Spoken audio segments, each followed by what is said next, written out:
আসলে জীবন যেখানে যেমন দেখতেছেন, এখন 6:30 বাজে, প্রচণ্ড ঠান্ডা এখানে।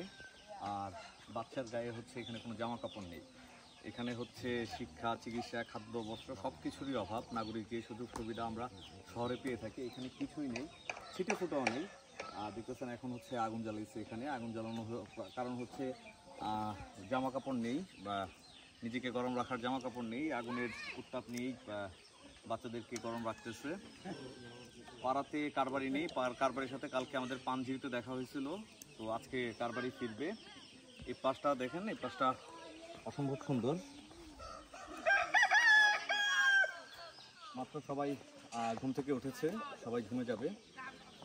সবাই খাওয়া দাওয়া করতেছে, খাওয়া দাওয়া করে ঘুমে যাবে। আমরা হচ্ছে গতকালকে হচ্ছে বুলুপাড়াতে ছিলাম, বুলুপাড়া থেকে সকাল 4:30টায় রওনা দিয়েছি। আমরা কিছুক্ষণ আগে এখানে আসছি, আসার পরে পাড়াটা ঘুরে দেখলাম।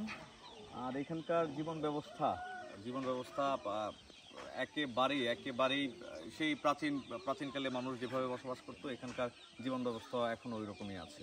তো আপনাদেরকে আমি পুরো পাড়াটা ঘুরিয়ে দেখাবো, আমাদের সাথেই থাকুন।